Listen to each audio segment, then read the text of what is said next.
I love my HBCU. And boy, I love it, love it. I love it, love it. I love my HBCU. And man, I hope my team they won one. I hope my team they won one. Yeah, man. I hope my team they won one. I hope my team they won one. I tune into the HBCU Sports Lab to see if my team won or lost. If they lost, I'm quiet as a mouse. But if they won, keep tab. I'ma do the dab, yeah. Dr. Cavil, he know what he be talking about. Mike and Charles, they know what they be talking about. They compress the analytic data with the hip hop. If you know them like I know them, they gon' tell you if your team, if they won or lost, and who the ball. So listen to Professor, yes sir, and pay attention, cause he gon' teach a lesson. Welcome to episode 788 of Dr. Cavil's Inside the HBCU Sports Lab radio show and podcast, the show that's covering the sporting HBCU diaspora. All things HBCU sports for institutions large and small, from the NAIA to the NCAA. We share insights and information on the HBCU sports culture and the HBCU athletic aesthetics to facilitate the story of HBCU athletic programs and the business of HBCU sports. I'm your host, David L. Rhodes, with Brandon King.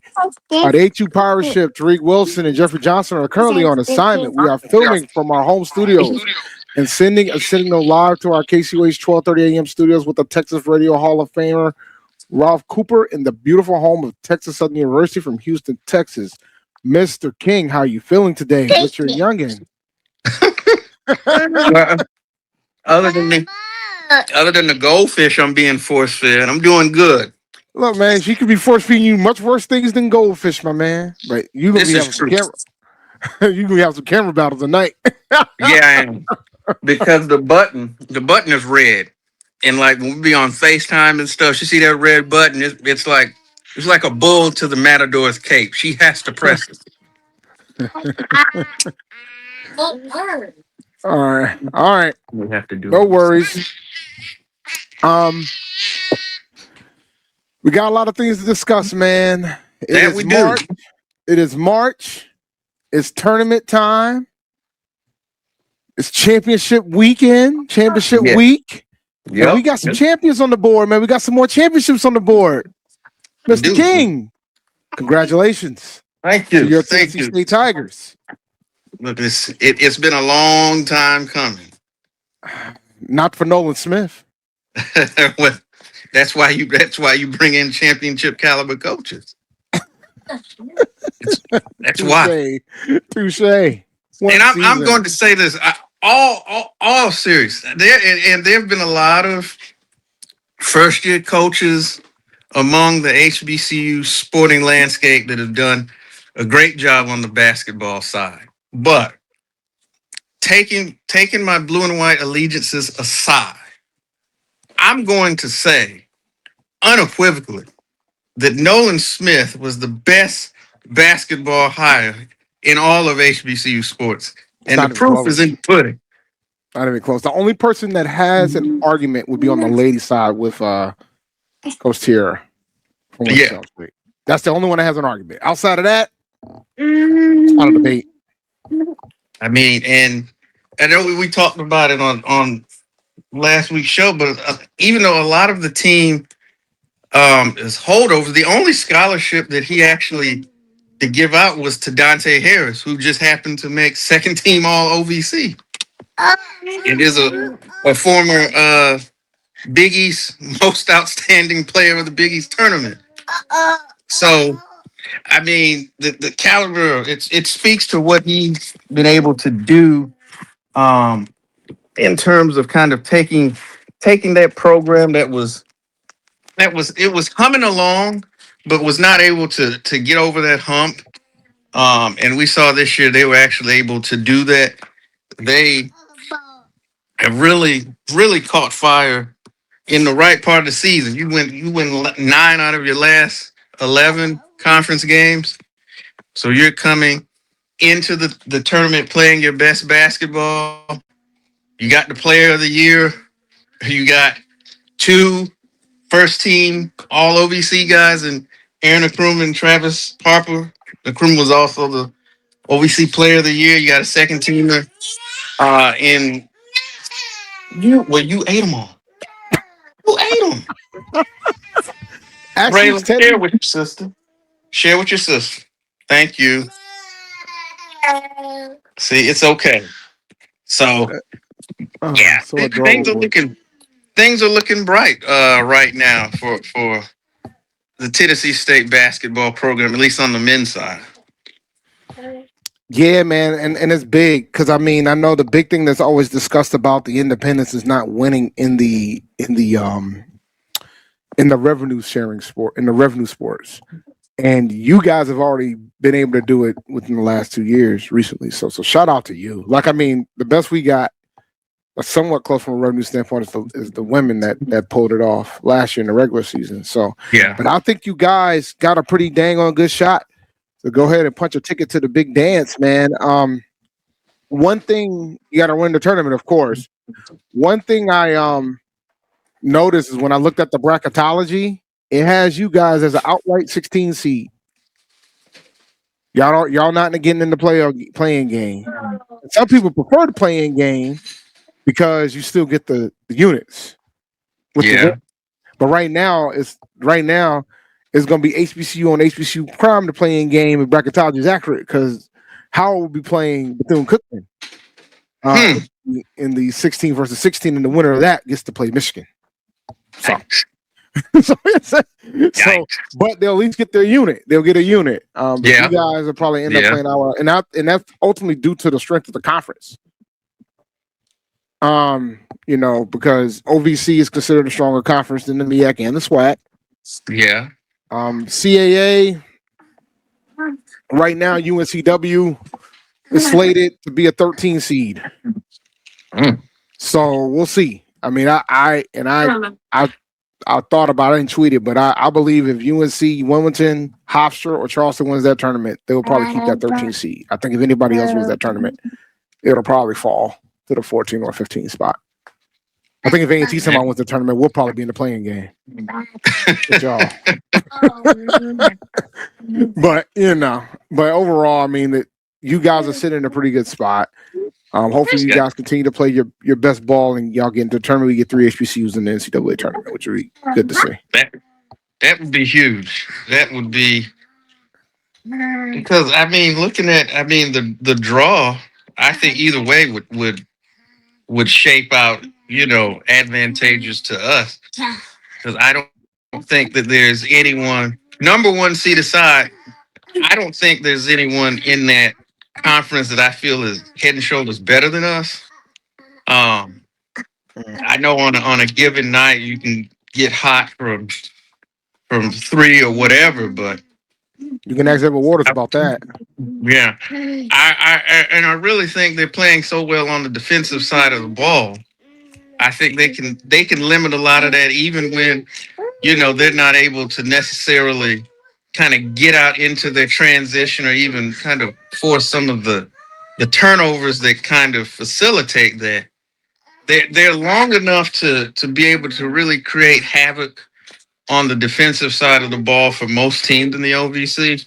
Now, if they get into the tournament, what does concern me, if they were, as they get into that, is size. They have not handled size, very well. I believe, who was it? Was it Belmont? Lord, it's been so long. I mean, we've not handled necessarily size that well. So that is because we're a smaller team. Mm-hmm. So that is a concern, that could be away in terms of a long, protracted run. But man, I'm cautiously excited because stranger things have happened. But all you got to do is win 2. So your first game is not until the semis. So, oh man, y'all got it. Y'all got it. It's a luxury suite right now, man. Just gotta win 2. I feel even better if the tournament was still in Nashville, but. Where's the tournament at? Evansville, Indiana. Oh my God. Yeah. It was in that. That's a home. Has it always been in Nashville and they just changed it recently? When did they go to Evansville? A few years back. It was in Nashville for the longest. Oh wow. So y'all had home court advantage all this time. Mm-hmm. Oh man. Well, maybe if you win this year, they'll move it back to Nashville.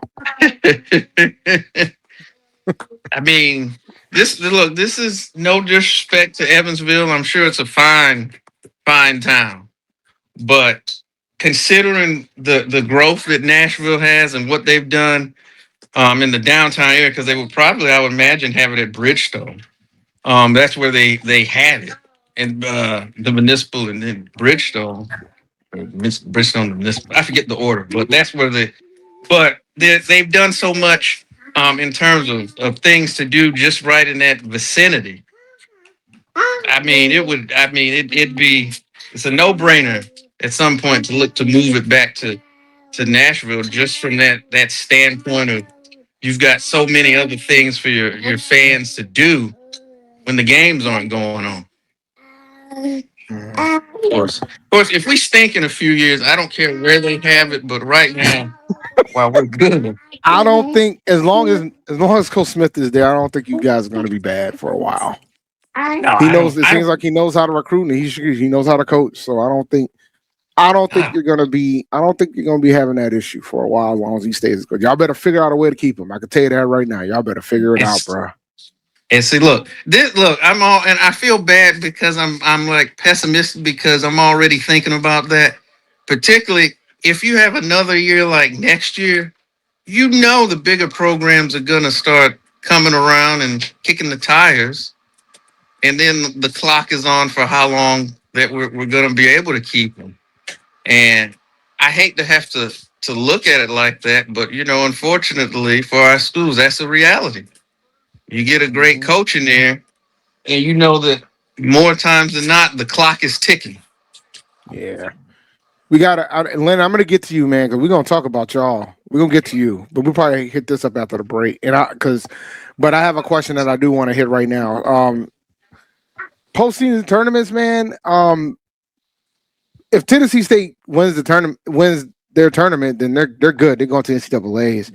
I mean, the CBI is a thing. Yeah. I forgot there's another tournament too that's happening. On the women's side, you still got WNIT. Division 2 does have BCIC. What else we got? The NIT is different now. The NIT is based on like some rating, and I guess if you're like in the top 125 in their rating, and then you win the regular season tournament, you get an auto bid. Like I guess UNCW just got it, but there's none of our HBCUs are in the top 125 in that ranking that they have. It's probably something close to the net, if I had to guess. And we don't have any on the men's side that are in the top 125, I believe. Well, actually, maybe Howard might be. Howard might be at the check. Yeah, Howard might be, but we'll see. But I mean, there's tournaments, and a lot of times some teams don't want to do it, and now it's starting to get with NIL. It doesn't make it easy. I can tell you that, because you got to have players to play. You got that aspect too. Okay. Have you been watching any of the Division 2 tournaments, man? Did you hear what happened with Edward Waters? So I started to look at the SIC kind of snuck by me. I knew about the first round, and then I started paying attention to us, and so that was kind of my focus. So kind of loop me in. What happened this happened today. 22nd team in the country lost to Albany State today. Wait, what? Yes. 22nd ranked team in the country, because Edward Waters was 22nd in the country. They lost to Albany State today. What? Lost to Albany State today. They're out the tournament. And I guess there was another upset going on, but I didn't get looped around on that one. Let me double check to make sure I'm not tripping on what I saw.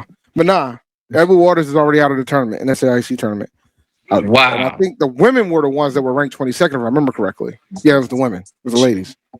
Yeah, I was like, I know it's not the men, because they just got rid of their coach today. Yeah. That's been a thing too. I'm sorry. Step down. I'm sorry. Oh, that's what we call it now. We don't fire people no more. We just step them down. We just step down. Yeah, we step them down. I wonder like how that works sometimes. Like if they decide to like one thing when you fire, you got to pay him. Is there like a walk-in conversation type of thing? Like, look, this is what's about to happen. We about to let you go, but we want to give you opportunities to excel. So you just step down. We'll take care of you. Just go by your merry little way. And by the way, they didn't just lose, by the way. At one point, they were down by over 30 points. What? Yeah. The final, actually, they lost by 31. The final score was 80-49. So, yeah. Was that them? Didn't they mollywop Albany State earlier in the year? Or am I thinking of Miles? I don't know. I just know that they ran them out of that arena. That is crazy. The final was 80 to. I'm checking my phone on 80-49. My iPad's in the shop, so I'm down to one screen right now. Oh man, that might not be a bad thing. We're in too many screens as it is. Like, you know what I'm saying? We have an abundance of screens. Who you telling? But yeah, man, that was an insane moment. So we'll take a break. We'll take our first break. We'll talk about my alma mater in Hampton for a little bit. And my thoughts about with the men's season ending and the seeding's already there for the CAA tournament. We can have a quick discussion about that. We went over Tennessee State, so we'll go over the men's side of that. So we'll be right back after this break. Good. From cancer care to accidental injuries to cardiac care, we all know that there are times that you can't control what happens in your life. But with Globe Life Family Heritage, you can be prepared to weather the storm when it comes. Call Dr. Beverly Eagle Rogers at 877-300-8269 or visit the website at globelifefamilyheritage.com. With over 25 years of serving communities, Dr. Beverly Eagles Rogers is here to help you and your family through difficult times. Dr. Beverly takes pride in Globe Life being one of the few companies that returns 100% of premiums to clients that stay healthy. So for more information, call Dr. Beverly Eagle Rogers at 877-300-8269 or visit the website at globelifefamilyheritage.com. And we have to fund our kids in these colleges, and we have to make sure our kids have seats in these colleges. Now, what about HBCUs? You mentioned. Absolutely. You got to fund them all, and you've got to make sure they're properly funded. The real reason why I went after Comcast and Charter, it didn't have anything to do with my cable networks. It didn't. What happened was a gentleman wanted to do the Black College Sports Network in partnership with the HBCUs. And Comcast did not accept it. And that would have made a lot of money for these black colleges. Absolutely. And it would have educated the Black College Sports Network. This is what he wanted to do. That would have educated a lot of black kids. And when they didn't do that, that's when I came off the bench and said, okay, I'm going to light you up like a Christmas tree. Okay. That was the real reason why I got into it, was when I saw what happened with the Black College Sports Network, which I don't own. I just knew. Why didn't you buy it? I just knew. I just knew that these black. I like that talk. All right. I knew that these black colleges were going to benefit, and these black kids were going to get the education that they deserved and not have to pay. There's a shot. It might be. It could be. Right field. Grand slam. What a shot. That's how you get hot, young fella. Thank you guys for what you do for HBCU athletics. This is a fantastic avenue for all of us. This is our ESPN, so we love what you guys do, and all you guys at BCSN. We really appreciate what it is that you guys do for us. Movement, a statement, a legacy. We celebrate the pride, the purpose, and the culture that make historically black colleges and universities legendary. HBCU image, a Kenny T's. Compress the analytic data with your hip hop. If you know them like I know them, they gon' tell you if your team, if they wanna lose, and who the ball. So listen to Professor, yes sir, and pay attention, cause he gon' teach a lesson. This is Dr. Cavil's Inside the HBCU Sports Lab, episode 788. This is the Indy Report, and I just realized I had my comment on for the entire ad, and I apologize for that. That can happen sometimes. I do that. I do on my other show. I do my own. I do read, so it happens sometimes. My apologies. So the CAA, right now, I'll see if I can find a bracket, but A&T is the 12 seed going up against the 13 seed. A&T is going up against Northeastern on opening day. We got to play. So to win the tournament for us, we got to win 4 games in 4 days. All right. I'll do my math right. Is that right? 6th, 7th. Yeah, no, 5 days. Excuse me. 5 games, 5 days.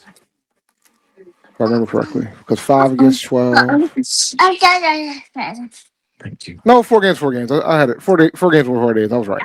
So yeah, so we're the only that matchup. Pretty much is the only school they have to make the run. And it's funny enough, Delaware almost did it last year. They made it all the way to the finals and lost in the finals last year. They lost to UNCW, which is slated are the favorites to win the tournament. Hampton's the 10 seed. They don't have to play until Saturday. They go up against Townsend. What are you doing? Which should be a winnable game for them.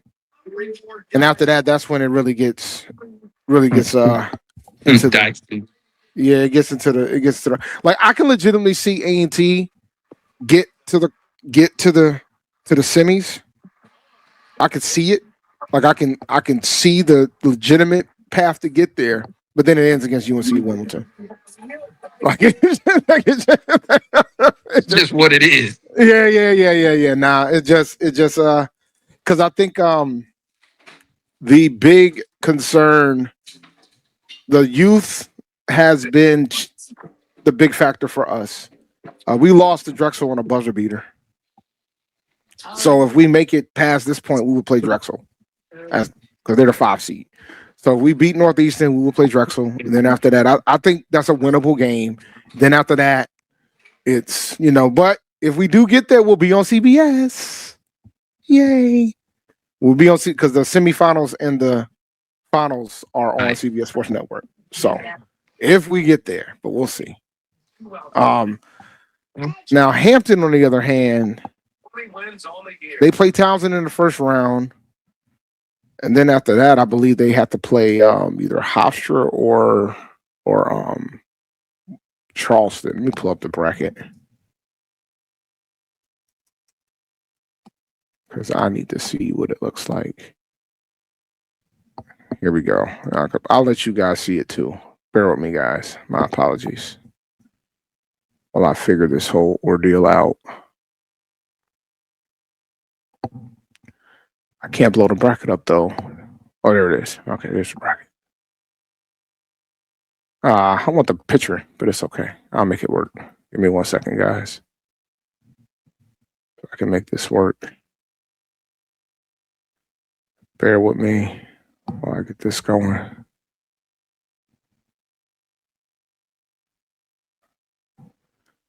All right, let's see. Let's do a little share. This has been a minute.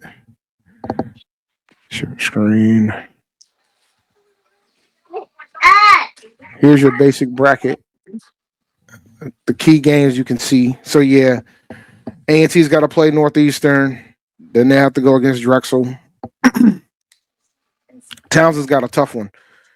Oh yeah, it is 5 games in 5 days. 1, 2, 3, 4. Yeah, it is 5 games in 5 days. That's intense, man. That's too much. We pretty much only got a 6-man rotation.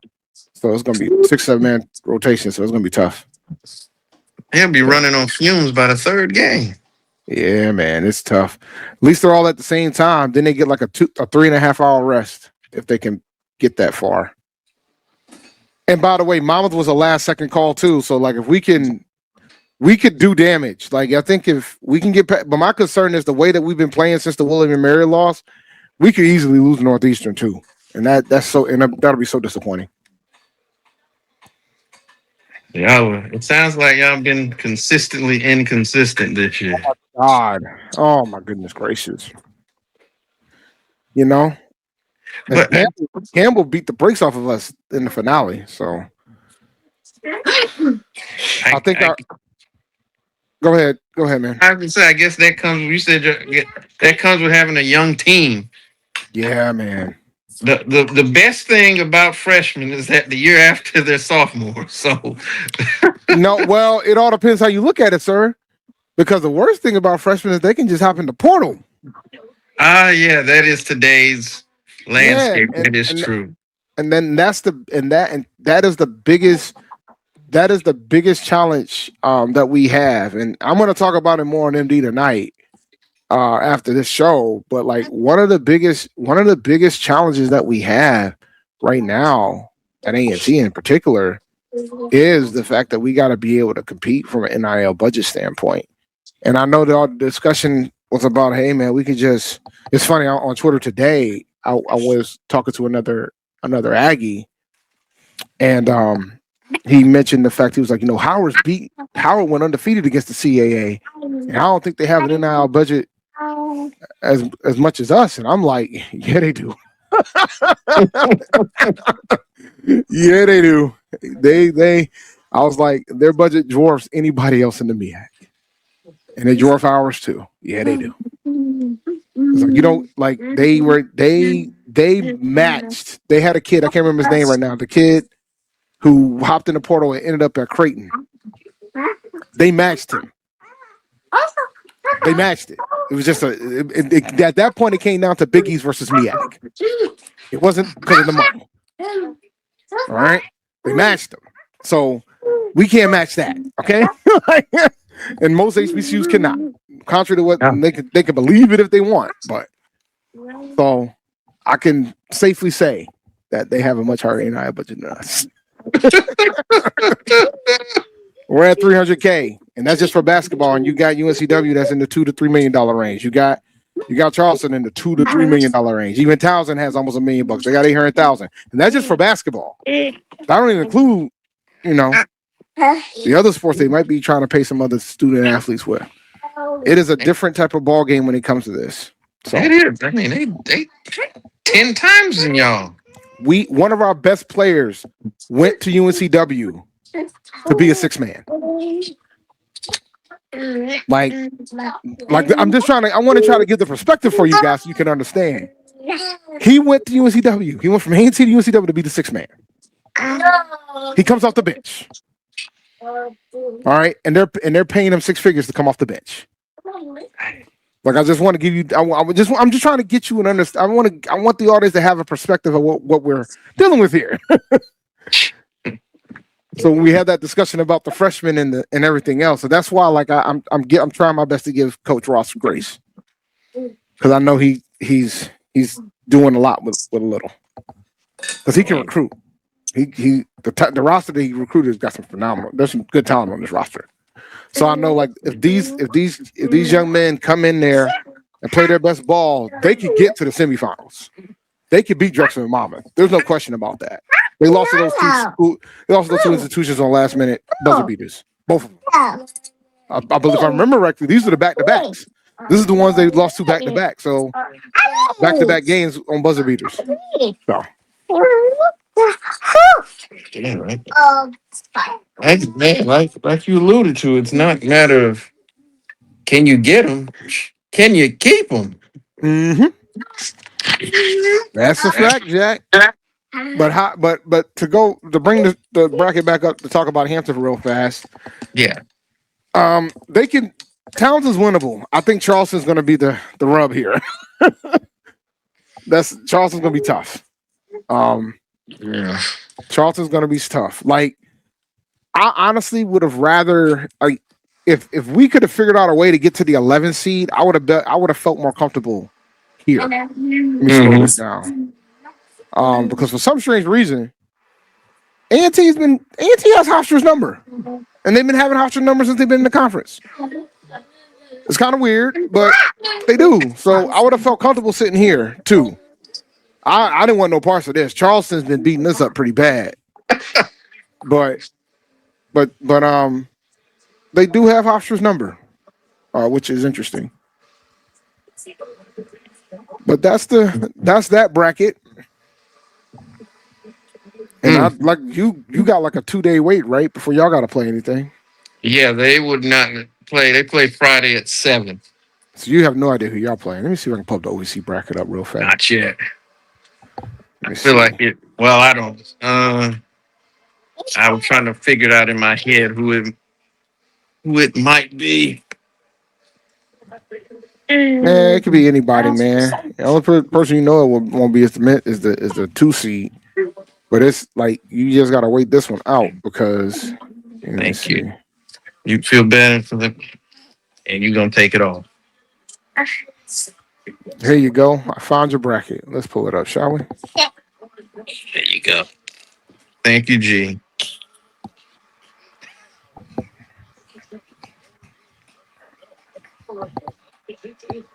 Let's see here. Let's pull this bracket up real quick. Here we go. On the men's side. Are the ladies still playing? Or y'all done on the ladies' side already? As far as the regular season? Yeah. Oh, yeah, they're done. Yeah. Yeah, y'all didn't make that one, so we ain't about to put that one up. We don't care. All right. Yeah, the ladies aren't done yet. I think they got another couple. I think they got a game or two left in the CAA. So we'll see. But right now, you guys are and y'all gonna be on ESPNU, man. That's dope. All your games gonna be on ESPNU. That's pretty cool. And ESPN2, if y'all win, y'all gonna be on TV. Look at y'all. That's what I said. This is it's big because winning, you get to put your brand in front of a national audience. Mm-hmm. And this is a crucial time. Yeah, man. So like, it looks like if I had to guess, you guys are probably gonna end up playing UT Martin. That's what I was. That's based on the bracket I'm seeing. Yeah. Y'all got that bracket like there was a Sun Belt where it was like 8 days or something like that. Whereas y'all got that type of bracket.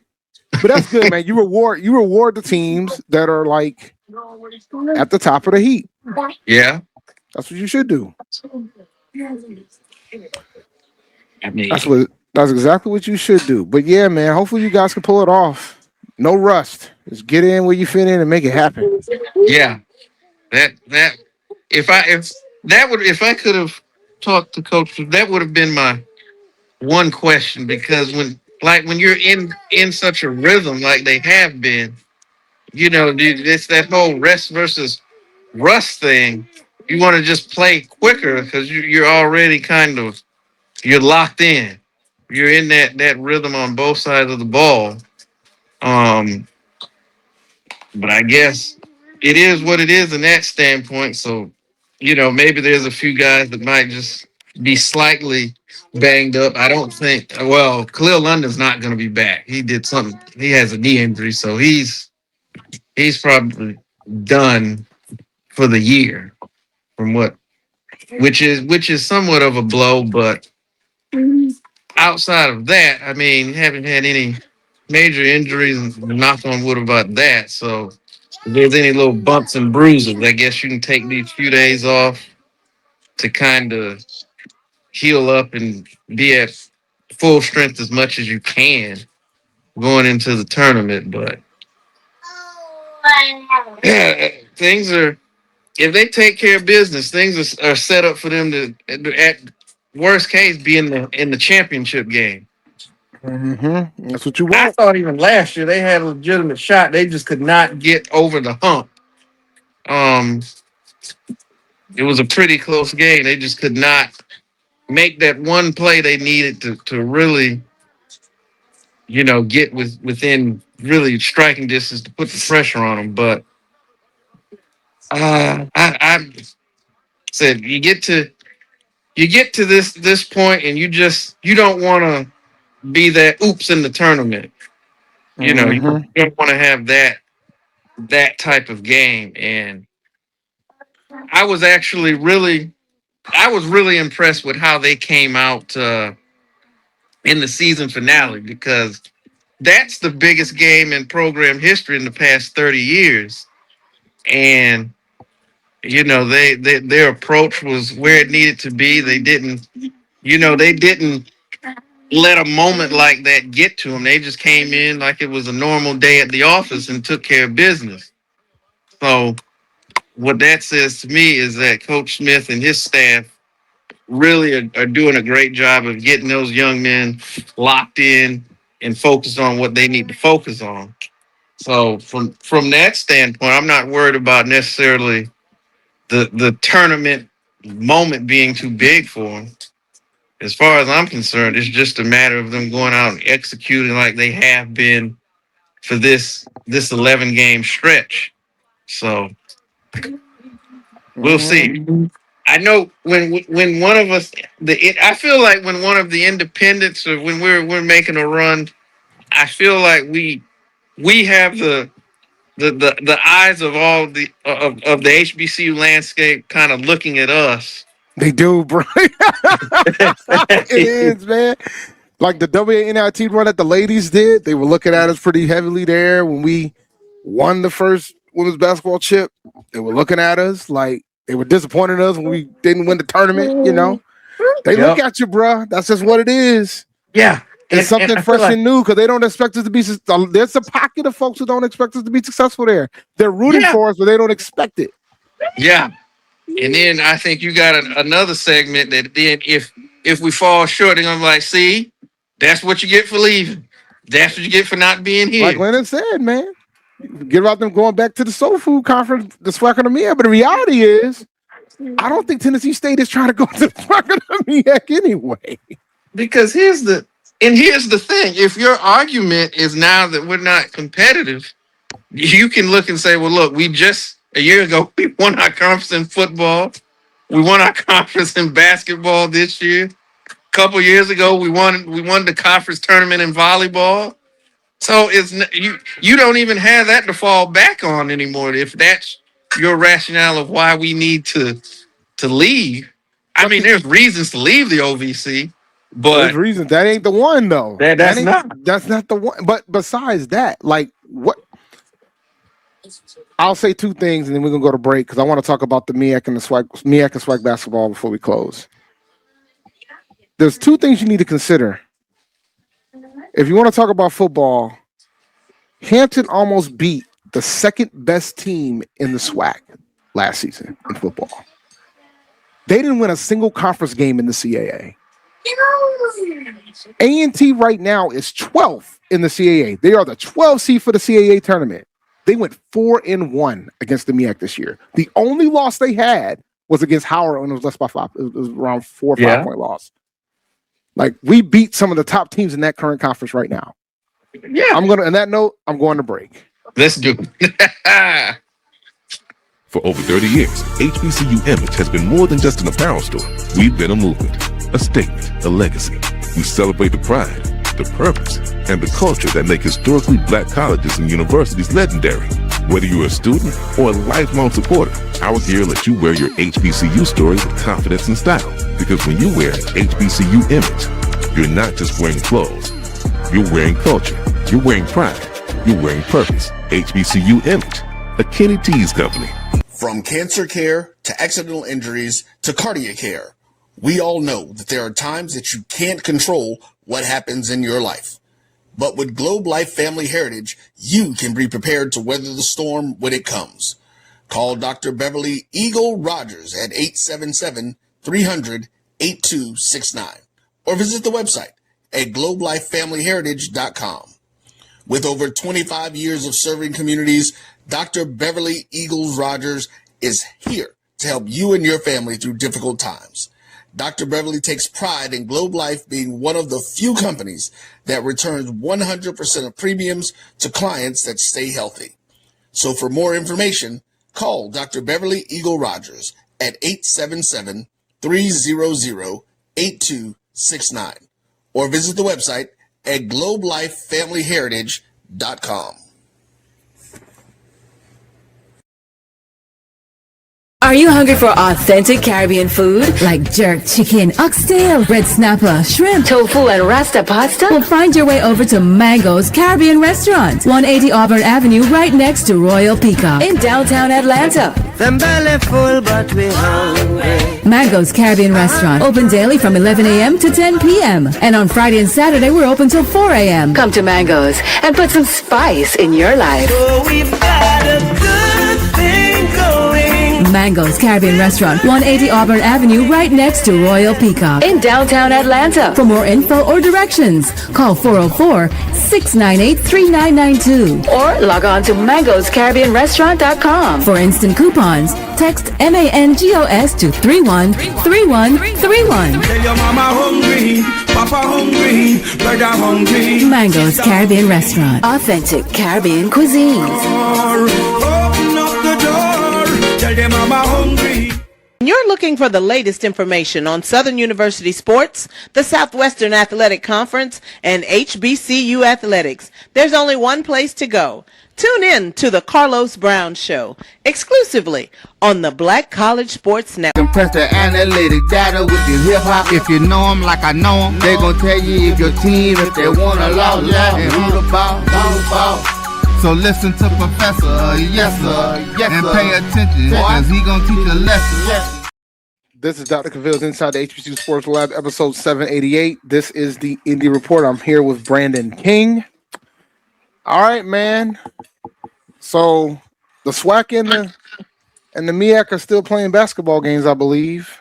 And I think the tournaments are starting soon. What are your thoughts so far? We already got some champions there. Alabama, the ladies, Alabama A&M pretty much clinched. And I think Bethune-Cookman clinched on the men's side. And we also have Howard. Howard's got to share the men's title, and I'm pretty sure they already locked up the women's title. So we kind of have an idea. So we had Lennon earlier in the show talking about, Norfolk State ain't playing Norfolk State basketball. And I have a question for Lennon, man. What are y'all going to do when y'all don't win no basketball titles this year? Like, what is Norfolk going to do if they don't win no basketball chips this year? Because that's y'all lane, man. That's where your bread's buttered right there. What are y'all going to do if the Beholders don't win something this year? They're not used to that. No, and it's at their home, and it's at their home turf. It's in Norfolk. You gotta come on with something. Yeah. Particularly on the women's side, you can about pencil them in for about a 4 or 5 year stretch. Listen, man, it's fascinating to see what's going on with Norfolk right now, because I have my thoughts regarding, like, when you talk about NIL for the institution and the football coach that they hired and what should be invested where. And I'm questioning whether or not if the NIL side of the fence is getting invested on the basketball end like it needs to be, considering the type of coach you have, particularly on the men's side. I think Coach Jones should be getting everything he wants. Absolutely. He should be getting everything that he wants. Without question. When he said he pretty much had to rebuild the whole roster, that's when I knew they were in trouble. Because it's not easy to turn over a roster like that.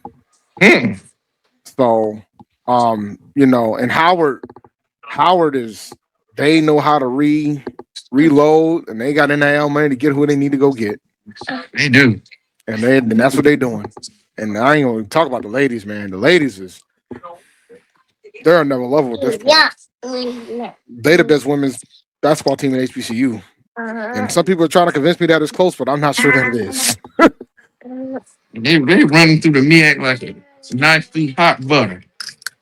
They should have been more dominant, low key. I thought they were going to go undefeated, because I felt like they had a legitimate shot to get a 15 or a 14 seed.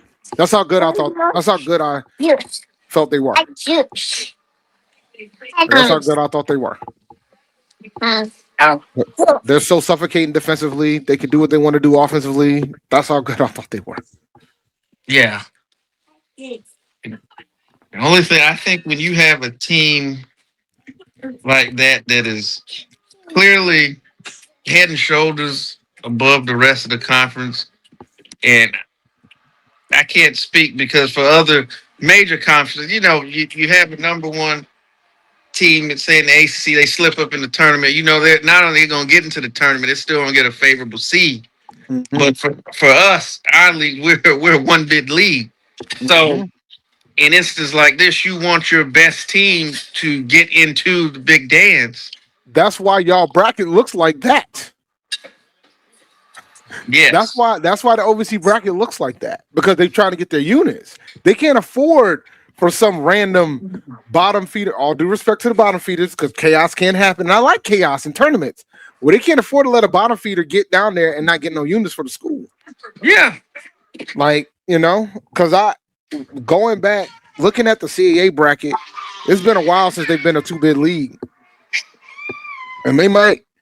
And if somehow UNCW slips, there's an argument, but I still don't think they'll get the second slot. Like, UNCW should be in the tournament. I think they're one of the 68 best teams in the country. I think UNCW should be in the tournament. And if they end up slipping up against Charleston or Hofstra, they probably won't get into the tournament. But they'll play in the NIT at least, and they'll do damage in the NIT. They will absolutely do damage in the NIT. They're good. They're legit. Which is why. Yeah, they're legit, man. They've historically always had some pretty. They put effort. They typically have a pretty good team. Now they're legit. Charleston's good too. So we'll see. Boston, Hofstra, there's some pretty good teams on in that conference. But that's why I was impressed that Howard went undefeated against them too. By the way, like they, which is why I think we don't give credit. Like I think Howard, if Howard has a legitimate argument to be out of the play-in game. I was kind of taken aback when they weren't, but then it comes back to the conference. The conference opponents is going to bog you down, and when you got so many teams that are in the 330 to 360 range in the net, it's kind of hard to try to have that argument unless you destroy them all, and they didn't destroy them all, right? Yeah, and that's what's going to keep them in the play-in. I personally think they shouldn't be there. They should.